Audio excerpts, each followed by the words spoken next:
Ya, pemirsa, kedua orang panelis sudah siap untuk melakukan uji kandidat. Saya akan perkenalkan satu persatu. Yang pertama adalah Ibu Siti Zuhro, yang merupakan pakar otonomi daerah, pengamat politik dari LIPI. Selamat malam, Ibu Siti Zuhro. Selamat malam, Mbak Fon.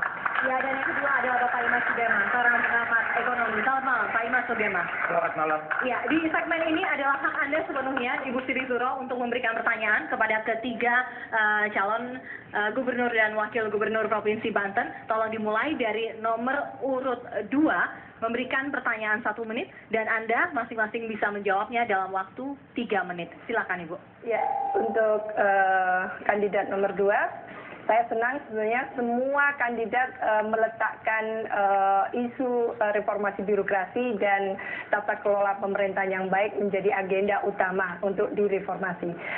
Yang saya tanyakan adalah bahwa bagaimana mewujudkan agenda reformasi birokrasi dan tata kelola pemerintahan yang baik kalau APBD daerah itu masih persentasenya lebih besar, katakan 70% untuk dana rutin, 30% untuk pelayanan publik.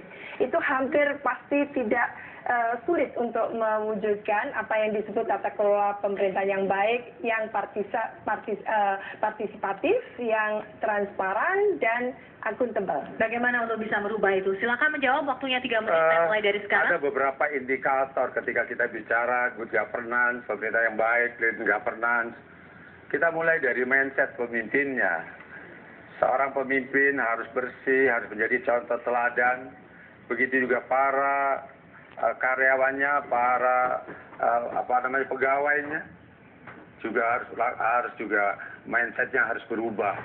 Bukan sebagai penguasa, tapi sebagai pelayan, yang sering kali saya ungkapkan. Pertanyaan saya kepada APBD, bagaimana dicerminkan dari APBD daerah? Nanti dulu. APBD yang saya lakukan selama ini adalah, dan yang akan saya lakukan bahwa APBD yang pro rakyat, yang tidak lagi sebagian besar hanya untuk konsumsi para pegawai. Ini kita lakukan karena apa? Karena APBD sebetulnya memang ada porsi-porsi tersendiri yang dilakukan oleh ke depan, bahwa sebagian besar dana harus dialokasikan untuk program-program yang bersifat pro rakyat, untuk pelayanan masyarakat. Tadi saya bilang bahwa konsepnya adalah bukan lagi kekuasaan tapi pelayanan kepada masyarakat. Transparansi bisa kita lakukan karena dalam good governance harus ada partisipasi masyarakat, harus ada akuntabilitas, harus ada transparansi. Masyarakat juga ikut mengawasi pelaksanaan program APBD. Kalau orang selama ini mengatakan bahwa terlampau besar untuk dana pegawai, saya kira tidak juga. Kita ada semacam bagaimana mengamputasi pegawai-pegawai yang memang tidak lagi berkompeten di bidangnya. Dan APBD tidak kita hajatkan, kita peruntukkan untuk kepentingan pegawai, tapi harus kita giring untuk kepentingan yang bersifat program-program pembangunan, termasuk pelayanannya. Berarti Bapak ke depan kalau Bapak terpilih menjadi Gubernur Banten yang akan datang, apakah persentase itu bisa berimbang, katakan 50%, 50%, atau mungkin 40% untuk dana rutin, tapi 60% untuk pelayanan? 40% dana rutin dan 60% untuk rakyat. Yang jelas sebetulnya persoalannya bukan 40 dan 60. Dana untuk rakyat itu jangan dikorupsi, jangan diambil. Dana rakyat untuk diserahkan untuk kepentingan masyarakat utuh. Itu yang menjadi persoalan sekarang ini kan, karena dana untuk rakyat 60% atau 50% sekalipun itu tidak diperuntukkan untuk rakyat, tapi menggelembung di birokrat. Karena birokrat juga memang tidak ada perubahan mindsetnya. Yang makanya saya akan berubah mindsetnya dulu, ya. Tindakan koruptifnya harus kita berantas, dan untuk masyarakat yang 60% sekarang sudah cukup. Baiklah, kandidat nomor urut 2, terima kasih. Silakan Ibu Siti Zuhro untuk melanjutkan pertanyaan ke kandidat nomor urut 3. Iya, pertanyaan yang sama untuk kandidat nomor 3.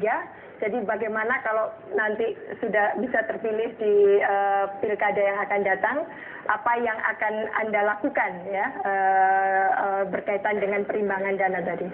Terima kasih Ibu panelis. Ada beberapa hal untuk mewujudkan reformasi birokrasi dan pelayanan publik yang prima. Yang pertama, sebenarnya gaji birokrasi dan PNS itu diambil dari dana transfer daerah, dari pusat ke daerah, yang disebut dengan DAU.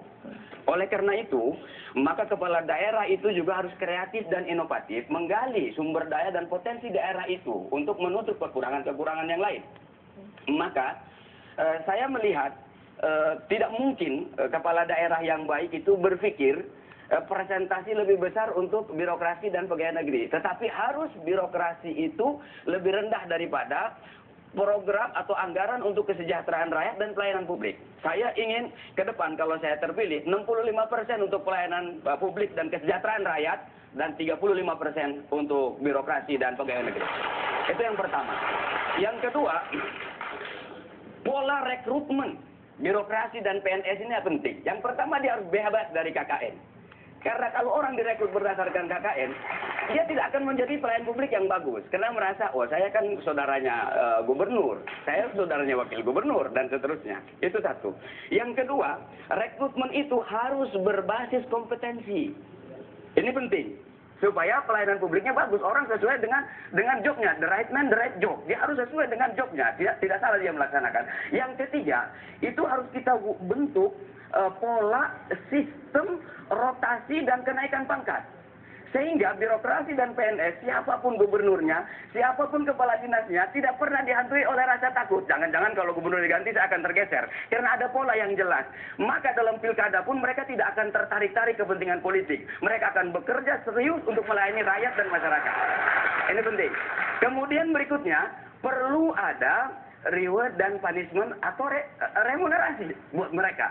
Birokrasi dan PNS, jangan cuma kita pacu untuk bekerja keras, tetapi tidak pernah dihargai mereka. Kalau DKI Jakarta bisa memberikan tunjangan daerah yang cukup bagus, kalau Banten ini bisa menghadirkan, potensinya bisa kita gali sebesar-besarnya, kenapa kita juga bisa memberikan tunjangan daerah yang bagus untuk birokrasi dan pegawai negeri sipil? Kemudian juga perlu adanya disiplin, pengawasan terhadap kode etik, kedisiplinan, dan seterusnya. Saya kira hal seperti inilah baru akan bisa berjalan reformasi birokrasi secara bagus. Apakah penalti tidak masuk di situ? Apakah penalti juga termasuk dalam agenda Bapak nanti? Oh iya, kita akan lakukan reward dan punishment itu harus ada, semuanya harus balance dan seimbang. Masih ada waktu? Iya, skillnya belum begitu jelas tadi. Kira-kira agenda konkret ya untuk membuat challenge tadi. Iya, sayang sekali waktunya sudah habis. Walaupun menurut Ibu Sri Zura belum jelas, silakan Ibu melanjutkan ke kandidat nomor urut 1. Pertanyaan yang sama untuk kandidat nomor 1. Baik, silakan menjawab. Waktunya 3 menit. Saya mulai Terima dari kasih sekarang. Ibu panelis. Pertama, kami akan menggali berbagai potensi yang ada di Banten, yaitu untuk meningkatkan penghasilan asli daerah kami, sehingga memberikan kontribusi terhadap APBD kami. Kami pun akan melaksanakan efisiensi biaya pegawai. Kami pun akan meningkatkan kompetensi daripada aparatur, yaitu dengan diberikannya pendidikan dan pelatihan. Kemudian kami pun akan menerapkan yaitu sistem birokrasi yang handal, juga membangun kepercayaan terhadap publik dan melakukan pelayanan yang optimal. Silakan Pak calon wakil gubernur untuk menambahkan. Yang harus dipahami bahwa Provinsi Banten ini adalah provinsi baru 10 tahun. Artinya memang pada dasar komposisi anggaran barangkali 70-30, tapi berkembang menjadi 65-35, dan harus dia terus menjadi 40-60, dan mungkin akan menjadi 50-50. Nah, tentu saja itu mempunyai tahapan. Sebagai sebuah provinsi baru, tentu mempunyai skala prioritas apa yang harus dilakukan. Nah, berdasarkan otonomi daerah itu, kepemerintahan otonomi itu ada di kabupaten dan kota. Sementara fungsi dan tugas gubernur adalah wakil dari pemerintah pusat. Kita membawahi ada 4 kota, ada 4 kabupaten di Provinsi Banten. Nah, tentu situlah mengkoordinasikan. Bagaimana Korbinwas yang dilakukan oleh pemerintahan Banten kalau nanti pasangan nomor 1 terpilih? Tentu saja, koordinasi bimbingan dan pengawasan terhadap kabupaten kota yang ada di Provinsi Banten. Ya, saya ingin sekali menyampaikan satu pengalaman. 3 kali berturut-turut Kabupaten Tangerang di saat saya menjadi wakil bupati mendapat predikat wajar tanpa pengecualian. Itu termasuk bimbingan dan pengawasan. Ini akan kita coba terapkan kepada PNS yang ada di Provinsi Banten. Artinya kita menjadi satu pacuan bahwa kita harus menjadi yang terbaik dalam tahap-tahap tahun-tahun selanjutnya. Mungkin itu yang bisa saya tambahkan.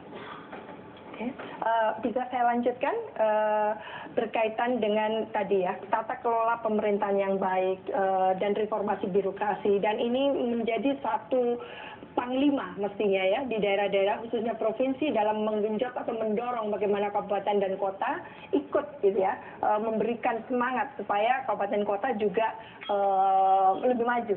Itu bagaimana yang dilakukan ke depan supaya lebih ada percepatan? Singkat saja karena kurang dari 20 second lagi. Tentunya merupakan hal yang harus dilaksanakan baik pemerintah pusat, provinsi, dan kabupaten kota, yaitu dalam upaya melaksanakan akselerasi percepatan pembangunan di Provinsi Banten ini dapat tercapai. Iya.